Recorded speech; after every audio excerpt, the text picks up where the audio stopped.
ગુલિસ્ટા સર્વેનું અહીં હું સ્વાગત કરું છું। પહેલા તો બાળકો મને એ કહે છે કે તમે શું ફીલ કરો છો, આ યાત્રા પછી તમને શું ફીલ થાય છે? બધાને મજા આવી? કેમ મજા આવી?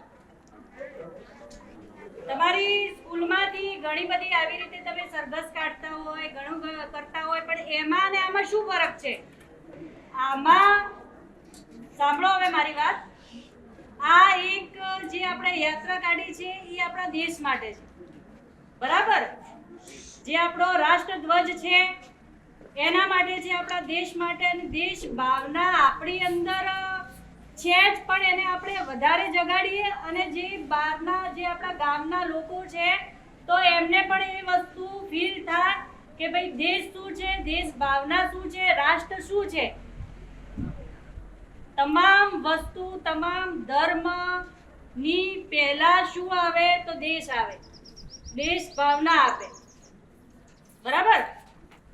જ્યારે આપણે અહીંયા આપણે તમામ જ્ઞાતિના લોકો અહીંયા હાજર છે ત્યારે હું એક વસ્તુ કહું છું કે આપણે હિન્દુ તો દિવાળી એમનો મોટામાં મોટો તહેવાર કહેવાય, જે આપણા મુસ્લિમ ભાઈઓ છે તો ઈદ એમનો મોટામાં મોટો તહેવાર કહેવાય, પણ જે આપણે દિવાળી અને ઈદ આપણે જે ઉજવી શકીએ છીએ એ આ પર્વ છે એના લીધે આપણે આ ઉજવી શકીએ છીએ, બરાબર?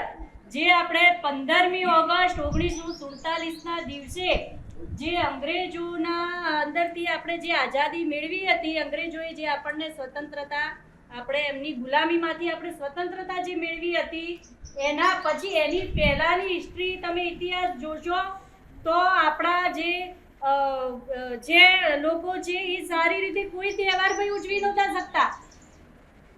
આપણે ના તો દિવાળી સારી રીતે ઉજવી શકતા હતા, ના તો ઈદ સારી રીતે ઉજવી શકતા હતા, બીજો કોઈ તહેવાર નહોતા ઉજવી શકતા।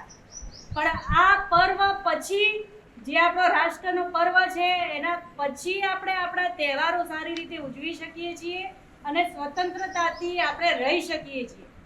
તો આપણે જેમ આપણે દિવાળી અને ઈદ ઉજવીએ છીએ એનાથી વિશેષ આ તહેવાર આપણે ઉજવવો જોઈએ। જેમ તમે દિવાળી ઉપર તમારા ઘર શણગારો છો કે તમારી ઓફિસો શણગારો છો, સ્કૂલ શણગારો છો, ઈદના દિવસે પણ તમે જેટલી ઉત્સાહ કરો છો તો એનાથી ડબલ ઉત્સાહ આપણે આ પર્વ ઉજવવો જોઈએ, કેમ કે આ પર્વ છે તો આપણે છીએ અને આ પર્વ છે તો આપણા બીજા પર્વો છે। રાષ્ટ્ર ભાવના પહેલી હોવી જોઈએ, દરેક ધર્મથી ઉપર આપણો દેશ હોવો જોઈએ।